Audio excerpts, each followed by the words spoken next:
Bismillahirrahmanirrahim. Assalamualaikum warahmatullahi wabarakatuh.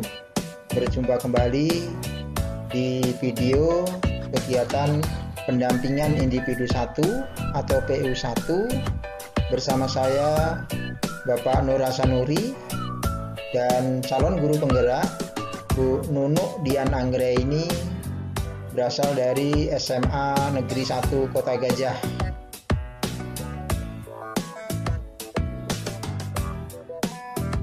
Berikut ini adalah profil SMA Negeri 1 Kota Gajah. Kita lihat gedungnya sangat luar biasa megah. SMA Negeri 1 Kota Gajah salah satu SMA favorit yang ada di Kabupaten Lampung Tengah, Provinsi Lampung. Kalau kita lihat dari luar cukup megah, apalagi kalau di dalamnya sangat mengagumkan, luar biasa ya. Ini adalah salah satu sekolah unggulan yang ada di Kabupaten Lampung Tengah.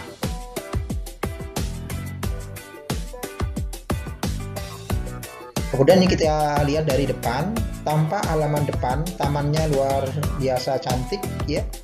Sangat indah, enak dipandang mata. Ini merupakan suatu keindahan yang luar biasa ya.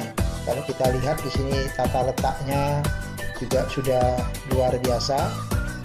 Sangat wajar kalau sekolah ini adalah menjadi salah satu sekolah yang favorit dan sekolah unggulan yang ada di Kabupaten Lampung Tengah.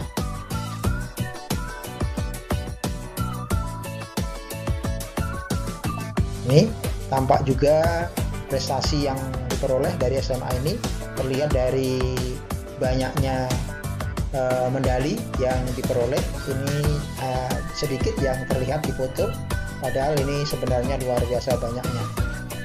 Silahkan untuk berikutnya, untuk kegiatan pendampingan di SMA Negeri 1 Kota Gajah, silahkan simak video berikut. Selamat pagi Bu. Selamat pagi Pak. Sehat Bu ya? Sehat. Sehat. Sehat Pak. Ini tidak terasa sudah pendampingan lagi yang kedua, tapi judulnya pendampingan yang pertama. Kenal, ini sekarang yang pertama tapi yang kedua gitu ya. Kemudian nanti kita akan diskusi tentang pembelajaran daring yang sudah dilakukan kurang lebih 2 bulan terakhir, tapi yang akan kita gali nanti yang 1 bulan terakhir ini walaupun belum ada 1 bulan ya, kita setengah bulan lah ya sudah berjalan. Kita akan gali tentang apa saja aksi nyata yang sudah dilakukan, tentang feedback dari kepala sekolah, feedback dari rekan sejawat, kemudian feedback dari siswa. Ini nanti akan kita diskusikan seperti apa 1 bulan terakhir ini. Mudah-mudahan ya tentang tugas-tugas yang ada di LMS berjalan dengan baik dan lancar, mudah-mudahan terselesaikan Ibu ya. Walaupun ya bagi waktu luar biasa ya, waktunya belum, Pak. Yang ini belum ya? Belum tadi kontekstualnya belum ya. Ya sambil jalan lah nanti Bu ya. Ya, Sambil jalan, yang penting sampai akhir terselesaikan lah gitu. Ya. Selesaikan. Baik Bu. Yang pertama tentang review dulu. Review tentang proses pembelajaran di bulan kedua ini. Itu sudah kurang lebih 1 bulan Ibu belajar di LMS. Tentunya ada hal-hal yang sudah didapat begitu ya dari LMS. Yang pertama, proses apa Bu yang sudah berjalan selama 1 bulan yang dipelajari di LMS terkait dengan materi tentunya Bu ya. Bisa diceritakan Bu? Proses yang sudah berjalan selama 1 bulan terakhir ini Pak, kalau dari awal-awal masuk belajar LMS itu saya mempelajari tentang filosofi belajar dewasa. Bagaimana menjadi seorang guru itu bisa menuntun anak, menuntun agar anak itu bisa menemukan kemerdekaan belajarnya. Kemudian kita tahu bahwa anak itu sebagai benih-benih yang guru itu sebagai petaninya. Jadi gimana seorang guru itu bisa memberikan ilmunya itu sebuah siswa itu bisa dibentuk dari petaninya itu, yaitu seorang guru. Kemudian untuk pembelajaran selama 1 bulan terakhir ini, selain kemarin tentang filosofis belajar diwawancara ya Pak ya, saya belajar tentang nilai-nilai yang harus dimiliki dan kompetensi apa yang harus dimiliki sebagai seorang guru penggerak. CGP ini nanti akan dikader untuk jadi calon-calon pemimpin di sekolah. Mudah-mudahan nanti bisa tercapai karena isinya di dalamnya juga tentang bagaimana memimpin gitu ya, bagaimana mengambil keputusan, nanti ke belakangnya akan seperti itu. Maka ini ya mudah-mudahan nanti terrealisasi dan insya Allah akan membawa perubahan di dunia pendidikan ke depannya juga. Baik, luar biasa Bu ya, tetap semangat tentunya menyelesaikan tugas-tugas yang ada di LMS. Jangan lupa ya jaga kesehatan, karena biasanya kalau sudah sibuk ini kadang-kadang memporsir ya baik tenaga, pikiran, ya itu akan terporsir semua. Makanya harus jaga-jaga kesehatan, pandai-pandai menjaga membagi waktu gitu. Ya, banyak sekali Wah. Iya, sekarang juga jadi iya belum mengolah nilai dan seterusnya Bu ya. Wah, ya itu. Harus pintar waktu. Iya, itu terutama manajemen waktu. Kemudian yang kedua Bu, apa yang menjadi rencana tidak lanjut setelah Ibu belajar 2 bulan ini? Mungkin ada rencana tidak lanjut dari pendampingan sebelumnya. Rencana tidak lanjut dari pendampingan sebelumnya. Kalau pendampingan sebelumnya kan saya berusaha menerapkan pembelajaran sesuai dengan filosofis diwawancara, yaitu tugas guru tadi sebagai menuntun anak untuk bertumbuh sesuai dengan kodratnya, dengan karakternya, bisa menemukan karakter anak, kemudian juga sesuai dengan kodrat zaman agar dapat tercapai. Jadi bagaimana seorang guru itu bisa memberikan tuntunan agar anak dapat menemukan kemerdekaannya dalam belajar, dilakukan dalam pembelajaran yang tidak pada lanjut. Biasa ya. Jadi selain itu mungkin ada rencana tidak lanjut, selain keberhasilan mungkin ada yang belum berhasil begitu. Yang belum ada nggak kira-kira kendala atau apa gitu? Ya, kalau kendalanya memang karena masih pandemi ya Pak, ini jadinya memang pembelajarannya harus daring juga Pak. Dan di sini kendalanya bagaimana bisa memberikan pembelajaran yang supaya anak itu bisa tidak jenuh, karena dampak dari pembelajaran daring ini ternyata guru tidak saja memberikan materi kemudian tugas saja, tetapi bagaimana bisa menciptakan kreasi dalam pembelajaran, media pembelajaran. Yang di modul 1-2 kalau belum nanti bisa dilakukan. Ya sebenarnya kita tidak menuntut untuk yang muluk-muluk ya. Yang penting yang bisa dilakukan untuk membawa perubahan. Karena kalau nggak dilakukan ya kapan lagi gitu. Kayaknya sebisa mungkin dilakukan walaupun hanya sedikit gitu untuk melakukan perubahan-perubahan sesuai dengan kaidah-kaidah yang ada di modul 1.1 dan 1.2. Modul 1.1 tentang filosofi diajar diwawancara. Kalau modul 1.2 tentang nilai-nilai yang ada di guru penggerak ya. Peran guru penggerak tentunya ya tentang pembelajaran di kelas, tentang komunitas, ya tentang stakeholder sekolah lah ya. Baik, yang pertama Bu, apa pendapat rekan sejawat Bu ketika Ibu Nunuk meminta umpan balik mengenai praktek pembelajaran yang sudah Ibu lakukan di kelas? Ya, jadi sebelum saya menjawab apa pendapat rekan sejawat ya Pak, saya memang sudah buat tentang hasil nyata modul 1.1 yang sudah saya kirimkan ke Bapak kemarin itu. Mungkin itu bagi saya itu kayak gini terlalu kecil banget, tapi ya itulah yang bisa saya lakukan. Mungkin terlalu membawa perubahannya sedikit sekali gitu Pak. Memang kemarin saya membuat tentang pembelajaran, berusaha membuat pembelajaran itu yang menyenangkan gitu Pak, dengan menggunakan gadget. Jadi mengoptimalisasikan gadget sebagai media pembelajaran, karena gadget itu mungkin anak itu pegang HP akhirnya motivasi untuk belajarnya kurang. Dan itu saya menggunakan pembelajarannya itu saya pakai untuk penilaian. Bagaimana di dalam penilaian itu saya buat quizzes supaya di samping anak itu bermain, dia juga belajar. Itu yang saya lakukan.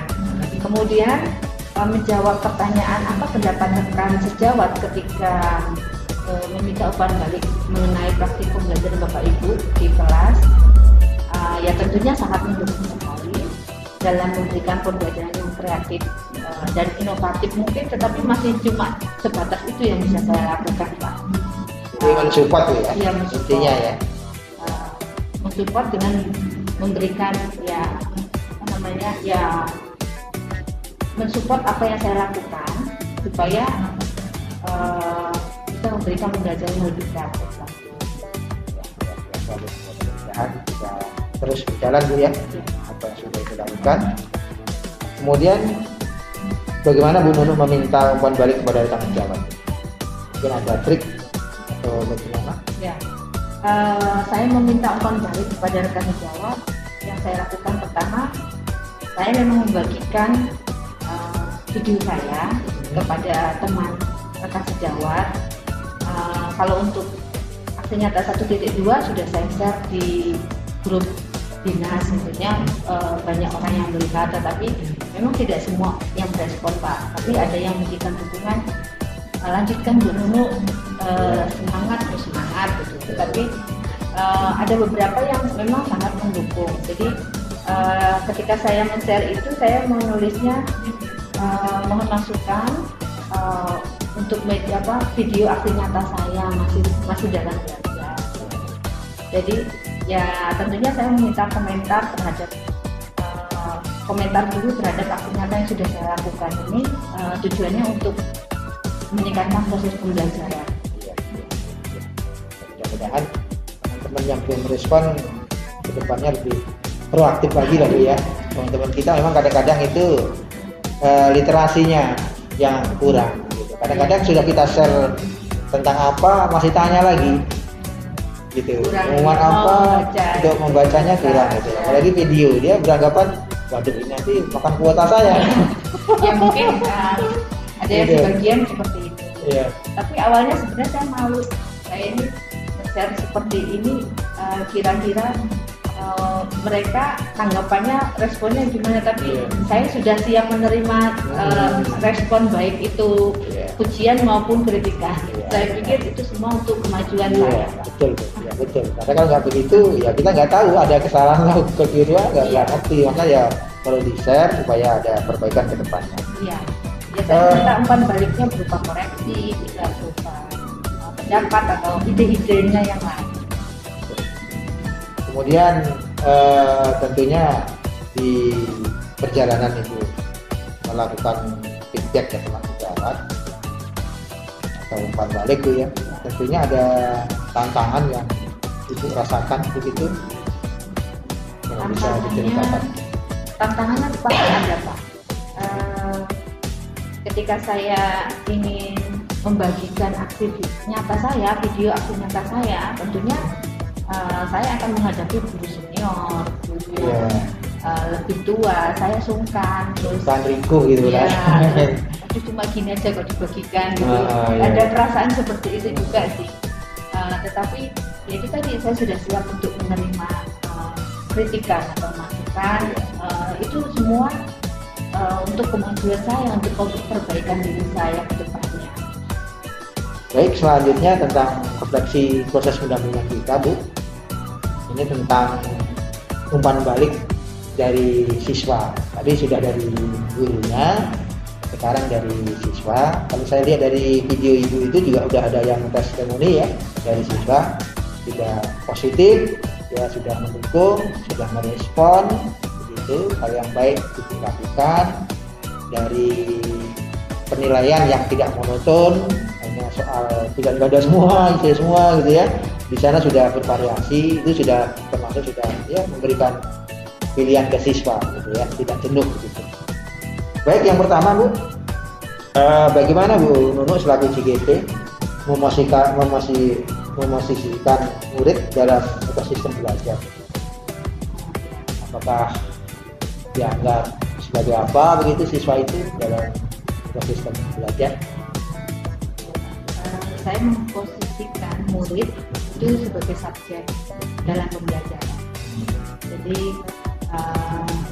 dengan menerapkan pembelajaran yang berpihak pada anak, saya di sini calon guru penggerak atau seorang guru yang sebagai fasilitator saja. Dan di sini ya peran saya ini menuntun anak sehingga anak dapat menumbuhkan berbagai karakter pada siswa. Kemudian bagaimana membuat pembelajaran yang ya anak itu menyukainya. Jangan sampai anak itu merasa tersiksa dalam saat proses pembelajaran. Betul ya. Memang kita sebagai guru sekarang sudah mulai ya memberikan kemerdekaan kepada siswa ya. Dalam hal tanda petik yang positif tentunya ya. Bukan berarti merdeka itu terus kita lepas, anak mau berbuat apa tidak kita dampingi, bukan seperti itu tentunya ya. Tentunya merdeka belajar itu masih tetap pada rel yang ibu pegang gitu ya. Jangan sampai anak ya kalau istilahnya ada SOP-nya lah begitu ya. Ada SOP-nya yang harus dilalui walaupun dia merdeka belajar gitu ya.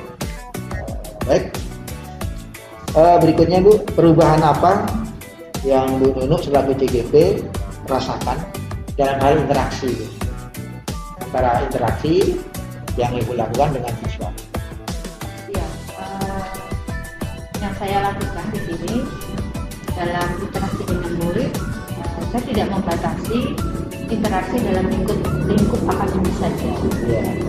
Maksudnya di sini bagaimana saya bisa membangun hubungan emosional kepada siswa sehingga pembelajaran yang berpihak pada siswa itu bisa dirasakan.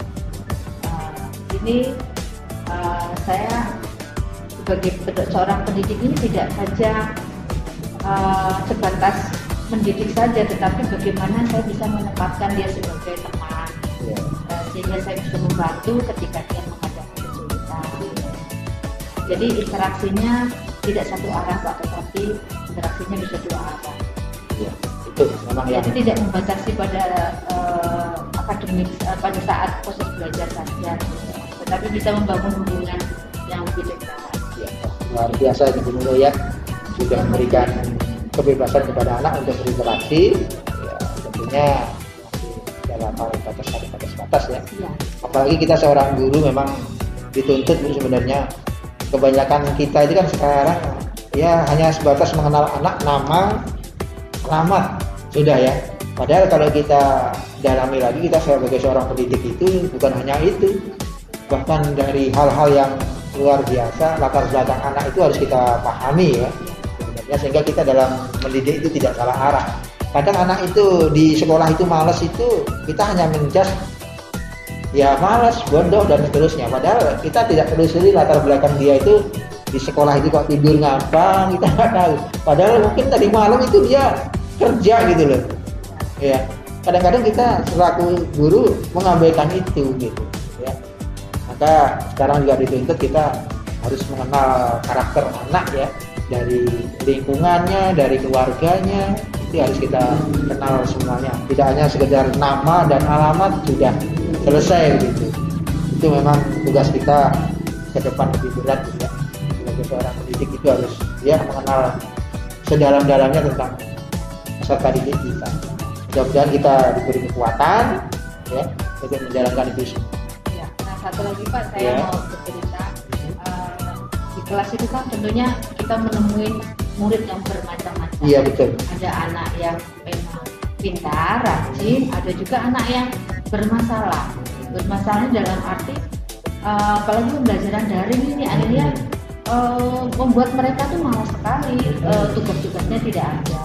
Mungkin pada saat belajar mereka hilang tak kemana karena namanya daring kan Pak ya. Ya. Jadi ketika pas tatap muka gitu, saya tanya kenapa kok tugas kamu belum ada, ini absen kamu kenapa kok banyak sekali, terus jadi berusaha mengetahui apa sih masalah Iya, anak ini. harus kita gali. Iya. Dan ada hal yang perlu saya tanyakan, Bu. Tentunya ada hal yang menurut Ibu menarik dari pendampingan ini, bisa disampaikan, Bu. Kemudian apa yang membuat hal menarik itu. Kemudian yang terakhir juga nanti apa yang sudah baik dari proses pendampingan ini yang perlu kita pertahankan untuk pendampingan berikutnya, atau ada hal yang perlu diperbaiki untuk pendampingan berikutnya, karena nanti sebulan berikutnya sebelum lokakarya ketiga ada pendampingan lagi. Mohon masukannya dari Ibu. Jadi silakan. Hal yang menarik yang saya dapatkan dari tugas pendampingan pada hari ini, saya sangat senang guru pendamping datang, di mana saya disemangati lagi, saya dimotivasi lagi untuk bisa menyelesaikan pendidikan ini Pak dengan baik. Bagaimana diingatkan bagaimana saya harus bisa kita untuk membagi waktu. Ini yang jelas hal yang menarik, yaitu saya termotivasi lagi, saya menjadi semangat. Demikian video kegiatan pendampingan individu 1 P1, mudah-mudahan bermanfaat.